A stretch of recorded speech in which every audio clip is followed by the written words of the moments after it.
जैसा कि आप लोग बच्चों देख चुके हैं, बहुपद के प्रकार देख चुके हैं, आप घात के रूप में भी देख चुके हैं और पदों के रूप में देख चुके हैं। जो बहुपद के जो प्रकार थे 3 प्रकार के थे, घात के रूप में भी आपको 3 दिखाए थे, बाकी और भी होते हैं। और पदों के रूप में जो होते हैं एक पदी, द्विपदी, त्रिपदी, ठीक है। और उन्हीं व्यंजक को उसी को आप बीजी व्यंजक भी बोलेंगे। अब यहाँ पे हम लोग देखने जा रहे हैं, ये चीज आपके सामने है, बहुपद के शून्यकों का ज्यामितीय अर्थ।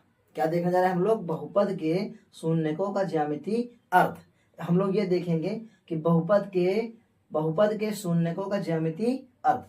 तो इसमें क्या होता है, देखिए ऐसे मान लीजिए आपके पास ग्राफ दिया रहेगा, ग्राफ बनाने के लिए नहीं आएगा, सिर्फ ग्राफ दिया रहेगा, उसमें आपको सिर्फ बताना होगा कि इसके कितने शून्यक होंगे। क्या बताना होगा?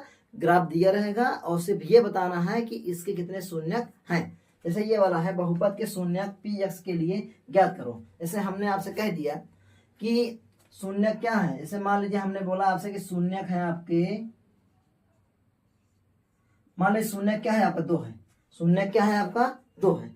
अगर शून्यक 2 है, यदि शून्यक 2 है तो ग्राफ खींचिए। तो ये आप जानते हैं, निरसन ज्यामिति आप पढ़े होंगे, नहीं आगे देखिए क्या है 2, तो इसमें कोई ग्राफ बनाना है आपको। ये मान लीजिए कोई लाइन ऐसे निकली और निकलने के बाद ये ऐसे ऐसे ऐसे आके यहाँ से क्रॉस हो गई, ये हो गया आपका। कैसे भी बना दीजिए आप। तो ये जहां जहां यक्ष को जितनी बार काटेगा वही उसका शून्यक होगा। बिल्कुल आसान है कि यक्ष वाले अक्ष को, ये आपका कौन सा अक्ष है? वाई वाला। ये कौन सा है? ये कौन सा है आपका? यक्ष वाला। ये कौन सा है? वाई, सॉरी, ये वाई वाला, ये यक्ष वाला। तो जितनी बार यक्ष को काटेगा उतने ही उसके शून्यक होंगे। अगर कह देता कि शून्यक का मान 3 है, क्या कहे? शून्यक का मान 3 है, तो ये मान लीजिए ऐसे ऐसे ऐसे, तो एक बार यहाँ पे काटा, एक बार यहाँ पे काटा, एक बार यहाँ पे काटा। ये आपका ऐसे ही आप इसको सॉल्व करेंगे। जैसे दिया रहेगा आपको, बस हल करके आपको बताना, बस हल नहीं करना है, बस उसमें बताना है आपको कि शून्यक कितने हैं। ऐसे कहे शून्यक 4 है, तो आपको ये एक्स वाई ग्राफ खींचिए ऐसे, ये उठाएं आप लाइन यहाँ से ऐसे ऐसे, ये ऐसे 1 2 3 4 5, इसके 5 हो गए। अब कितना चाहिए? 4 ही चाहिए, तो ये यहीं पे हो गया आपका, ऐसे नहीं होगा, बस हो गया। ठीक है, बस इतना ही करना है आपको। जो आपके 2.1 प्रश्नावली में यही सवाल है, सिर्फ ये बताना है कि कितने दिए ग्राफ के कितने शून्यक होंगे, बस हो गया। इतना करना है इसमें। जितना जहां जहां यक्ष अक्ष को काटेगा वही उसका क्या होगा? शून्यक होगा। वही क्या होगा? उसका शून्यक होगा। ठीक है। अब जैसे एक ये देखिए क्या है, बहुपद के शून्यकों और चर में संबंध। अब ये क्या है? बहुपद के शून्यक और चर में क्या है? संबंध। ये चीज समझ गए होंगे आप लोग। देखिए शून्यक अगर कह रहा है, आपके पास जो ग्राफ दिया रहेगा, तो ग्राफ में जितनी बार काटेगा वही उसका शून्यक होगा। 3 बार काट रहा है 3 आंसर, 4 बार काट रहा है 4 आंसर, 5 बार काट रहा है 5 बार आंसर। किसको? यक्ष अक्ष को। किसको? यक्ष अक्ष को। अब देखिए जैसे ये वाला है आपका कि बहुपद के शून्यक और चर में संबंध। आपको पता है ये बेटा होता है आपका द्विघात समीकरण का फार्मूला होता है। ये क्या होता है आपका? द्विघात समीकरण के क्या होता है? ये फार्मूला होता है। द्विघात समीकरण का ये क्या होगा? आपका फार्मूला होगा कि ax² प्लस bx प्लस सी। क्या होता है? ax² प्लस bx प्लस सी। जहां a कामा b और सी एक अचर होंगे। अचर होंगे का मतलब यह है बेटा कि ए बी सी का कोई संख्यात्मक मान होगा। यहाँ पर ए बी सी का मान क्या होगा? कोई संख्यात्मक मान होगा, जैसे शून्य। ठीक है। अब इसे इसका फार्मूला 2 है, ये आप याद कर लेंगे। एक होता है आपका शून्यकों का योगफल, और शून्यकों का योगफल बराबर क्या होता है? अल्फा प्लस बीटा बराबर माइनस बी बटा ए। और शून्यकों का गुणनफल बराबर होता है अल्फा इंटू बीटा। क्या बोलेंगे? शून्य गुणनफल अल्फा इंटू बीटा बराबर क्या? सी बटा ए। जैसे एग्जांपल ये है आपके पास, ये x² माइनस 2x माइनस 8। तो अब देखिए हम आपको दिखा रहे हैं, जैसे ये x² है आपके पास माइनस 2x माइनस 8 बराबर 0। तो आप इसको हल कैसे करेंगे? आप यहाँ पे देख लेंगे ये वाला फार्मूला भी।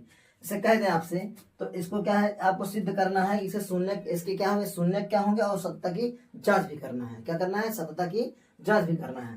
जैसे आप इसको सॉल्व करेंगे, लिखेंगे यहाँ पे कि ax² plus bx plus c equal to 0 से तुलना कर देंगे। क्या करेंगे आप? तुलना कर देंगे। क्या करेंगे? तुलना करने करने पर। अब देखिए यहाँ पर ए का मतलब ये होगा बेटा कि यहाँ पर ए पर कोई अचर संख्या होगी, 1 2 3 4 5 6 7 8 कुछ भी। अब बी का मतलब भी यहाँ पे कोई अचर संख्या होगी, सी का मतलब भी यहाँ पे कोई अचर संख्या होगी। जैसे समीकरण में आइए, यहाँ पे x स्क्वायर लिखा है और जहां पर कोई संख्या नहीं होती वहां पे सदैव एक होता है, जहां पर कोई संख्या नहीं होगी वहां पे सदैव एक होगा। तो यहाँ पे देखिए कुछ नहीं लिखा है, इसका मतलब ए का मान क्या हो जाएगा, 1। मतलब ए से कंपेयर करिए इसको, अब बी से कंपेयर करिए इसको, तो यहाँ पे x लिखा है तो x कॉमन हो गया, तो b का ऐसे कर देंगे। आप ऐसे भी देख सकते हैं इसको कि ax स्क्वायर बराबर x स्क्वायर, तो x स्क्वायर कैंसिल हो गया, तो a का मान क्या आया, 1 आ गया। तो इसका मतलब a का मान क्या हो गया, 1। इसी प्रकार आप इसको कर देंगे अगर कि 2x बराबर bx, देखिए x कैंसिल, तो b का मान क्या आ गया, 2 आ गया। c वाले में है, c से तुलना करेंगे, c बराबर -8, ये तो आपका वही रहेगा। ठीक है, ये आपका वही रहेगा।